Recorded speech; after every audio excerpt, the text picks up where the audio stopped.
Mature themes such as violence, sex and drugs in video games have always been a cause of controversy. Whenever a game like Grand Theft Auto is released, there is always some politician campaigning to ban video games, or some full set of statistics being published linking video games to violent behaviour. People will say, hey look, it's just a video game. But unfortunately, when you start early enough, it desensitizes you and eventually you're just pulling a trigger. It's no longer a game. The debate around violent video games has existed for decades, being kickstarted by games like Mortal Kombat, which was first released in 1992. Many people then began to consider if violence in video games would have a negative effect on the people playing, but I don't see many people considering if realistic depictions of violence are even necessary in games. Now obviously violence is always going to be a part of games, as many genres require the player to kill or be killed for any type of the gameplay mechanics to work. Imagine a Battlefield game where you couldn't shoot anyone, it would be terrible. What I want to discuss in this video is whether or not detailed and realistic depictions of gore and violence are really necessary in games. Does being able to decapitate someone really add anything to the experience? Let's consider the Fallout series first, and by that I mean Fallout 3 and New Vegas. These two are famous for their particularly detailed depictions of violence. The player can shoot off the individual limbs off of enemies, and sometimes even destroy the limb entirely, leaving a mangled pile of flesh. There is even a perk called Bloody Mess, which makes the gore effects more exaggerated and more likely to happen in game. This may seem like violence for the sake of violence, but there is a reasonable counter-argument to be had. In the Fallout series, you can cripple the limbs of enemies, which will reduce their effectiveness in battle. For example, if I cripple a raider's arm, he may drop his weapon and become less accurate.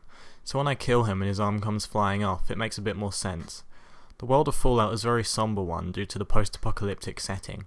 Both Fallout 3 and New Vegas create an atmosphere of dread, with corpses lying around, mutated monsters and devastated scenery. So the detailed violence adds to the atmosphere.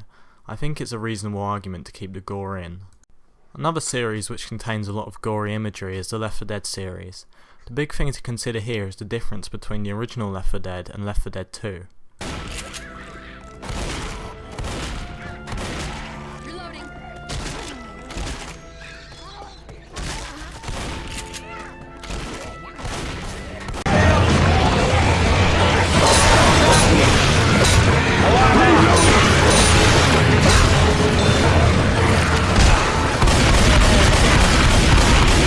As you probably noticed, Left 4 Dead 2 is a lot more graphic in its depictions of gore, but the games play very similarly.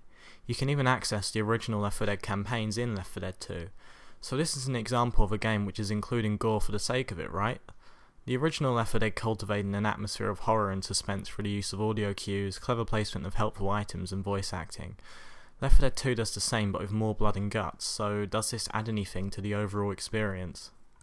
Well, it certainly plays to your primal instincts to smash everything up, but I personally don't think it adds a lot to the game. The original Left 4 Dead still managed to maintain a strong atmosphere of horror without a massive amount of gore. However, I know that gory imagery is commonly used in horror games, so I can understand why it was ramped up for the sequel. However, there is a game which I think uses an unnecessary amount of gore, and that's Resistance 3 on the PlayStation 3. In Resistance 3, enemies can explode into bloody clouds and have their limbs torn off and so on. The gore is excessive, and you can see from this clip. However, I don't think that it really adds anything to the experience, as the game is so fast paced you don't really have time to have a reaction to it, and it's in no way a horror game, so the gore is just like a pointless addition. There are many examples of games which use a lot of gore and violent imagery, and I can't cover them all, but I have shown how games can use gore effectively and use it poorly. But all the examples I've shown have been from a single player gameplay perspective. Looking at it from a competitive multiplayer perspective, there seems even less of a reason for realistic violence and gore to exist. Take a look at the Call of Duty or Halo series. In the competitive multiplayer for both of these games, there is no gore and very little blood. These are two examples of very popular multiplayer games, and adding the ability to blow off people's limbs wouldn't really make the game any more popular or successful. I think it's fair to say that there is a place for realistic violence and gore in games, it just has to have a reason to exist.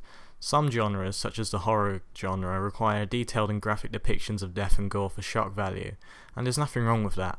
However, I think it's fair to say that giving the player the ability to mutilate enemies for the sake of it makes the games look immature and should be avoided.